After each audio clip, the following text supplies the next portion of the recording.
जाति जनगणना का मामला, जयराम रमेश का मोदी पर हमला। मोदी राहुल गांधी की कॉपी करते हैं। मोदी के पास कोई विजन नहीं, रमेश।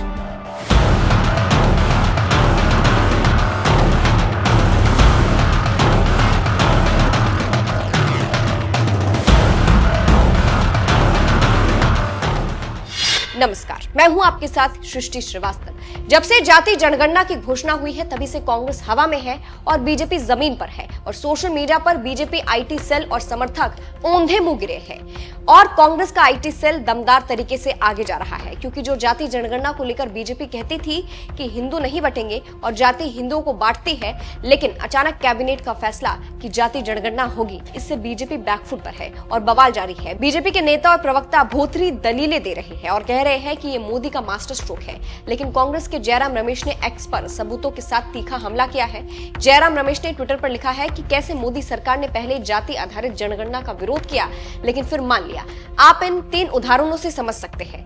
अप्रैल 2024 में पीएम मोदी ने एक टेलीविजन साक्षात्कार में कहा था कि जाति जनगणना की मांग करने वालों को शहरी नक्सली करार दिया था। रमेश ने यह भी याद दिलाया कि जुलाई 2021 में केंद्र सरकार ने संसद को सूचित किया था कि उसने एससी और एसटी को छोड़कर जाति वॉर जनसंख्या डेटा एकत्र नहीं करने का निर्णय लिया है। सोशल मीडिया पर जयराम रमेश ने लिखा कि जाति जनगणना पर मोदी के अचानक पूर्ण और हताश यूटर्न के सबूत मौजूद है। इसके साथ ही साथ सुप्रीम कोर्ट में 21 सितंबर 2021 को दाखिल हलफनामे में मोदी सरकार ने साफ तौर पर कहा था कि जनगणना के दायरे से किसी भी अन्य जाति की जानकारी को बाहर रखना केंद्र सरकार का एक सचेत नीतिगत निर्णय है, जैसा कि पिछले पैराग्राफ में स्पष्ट किया गया है। मोदी सरकार ने सर्वोच्च न्यायालय से ओबीसी के लिए जाति जनगणना का आदेश न देने का स्पष्ट आग्रह किया था। तो आप समझ सकते हैं कि कैसे मोदी राहुल गांधी की कॉपी करते हैं और इसका कारण क्या है। वहीं रमेश इन सब बातों को कहने के बाद नरेंद्र मोदी से 3 सवाल पूछते हैं। पहला, क्या वे ईमानदारी से स्वीकार करेंगे कि उनकी सरकार ने पिछले 11 वर्षों में जातिगत जनगणना पर अपनी नीति में आधिकारिक रूप से बदलाव किया है। दूसरा, क्या वे देश की संसद और देशवासियों को बताएंगे कि सरकार की नीति में बदलाव के पीछे क्या कारण है। तीसरा, क्या वे जातिगत जनगणना के लिए समय सीमा तय करेंगे। तो आप समझ सकते हैं कि कैसे नरेंद्र मोदी की जयराम रमेश ने धज्जियां उड़ा दी है और इस पर बीजेपी चुप्पी साध रखी है।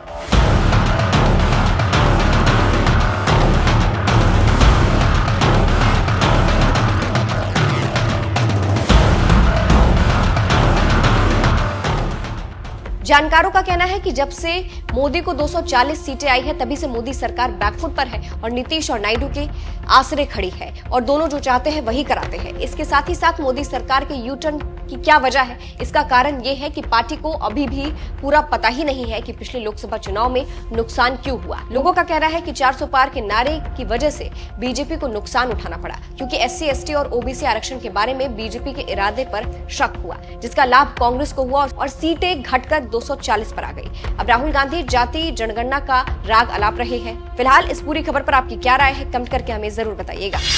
और हिंदुस्तान की जो सच्चाई, जो रियलिटी है, उसकी बेसिस पे हम पॉलिसी नहीं बनाएंगे तो उसका क्या मतलब है। तो मैं आपसे यह कहना चाहता था कि जाति जनगणना हमारे लिए सिर्फ गिनती नहीं है, जाति जनगणना हमारे लिए पॉलिसी फ्रेमवर्क है और एक प्रकार से हमारा गाइड, जैसे कॉन्स्टिट्यूशन हमारा एक गाइड है जिस पे ये लोग रोज आक्रमण कर रहे हैं। जाति जनगणना, सोशो इकोनॉमिक सर्वे, इंस्टीट्यूशनल सर्वे, ये हमारा दूसरा गाइड होगा। और हमारा लक्ष्य है कि जो मैंने आपसे कहा कि 10 सिलेंडर की गाड़ी है, 9 सिलेंडर बंद पड़े हुए हैं, तो हमारा लक्ष्य है कि 10 के 10 सिलेंडर काम करें। आप मुझे बताओ, पूरा का पूरा बैंकिंग सिस्टम, पूरा का पूरा बैंकिंग सिस्टम, नरेंद्र मोदी ने 16 लाख करोड़ रुपए 25 लोगों का कर्जा माफ किया है। शेम, 16 लाख करोड़ रुपया। अच्छा, उन 25 लोगों में एक दलित नहीं था, एक आदिवासी नहीं था, एक पिछड़ा नहीं था, एक माइनॉरिटी नहीं था। तो पूरा का पूरा बैंकिंग सिस्टम 15 लोगों के लिए बनाया गया है। ये जो हमारे भाई हैं जो मोची का काम कर रहे हैं, जिनको पूरी लाइफ में इज्जत नहीं मिली, इनके लिए एक बैंक क्यों नहीं है जो इनकी मदद करे? कहे कि हम स्पेशलाइज्ड बैंक बनाएंगे सिर्फ इनके लिए। तो पॉलिसी मेकिंग फ्रेमवर्क का यह मतलब है, हमारा काम हिंदुस्तान की 100% आबादी की मदद करने का है। हमारा काम 5%, 10% आबादी की मदद करने का नहीं है। वो सरकार का काम हो ही नहीं सकता। और उसके लिए हमें इंफॉर्मेशन चाहिए। 21वीं सदी है, हमें डेटा चाहिए। डेटा है ही नहीं। आप नोट कीजिए, मैंने 2 चीजें कही हैं। मैंने कहा है कि जाति जनगणना, social economic state census, institutional census हम कराएंगे। और 50% का जो बैरियर है, जिसको हम एक्सेप्ट नहीं करते हैं, फ्रैंकली बोलूं तो, इसको हम उड़ा के फेंक देंगे। ये 2 चीजें मैंने कही हैं।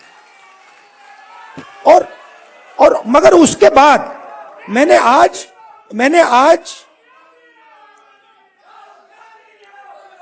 तक, सुनिए, आज तक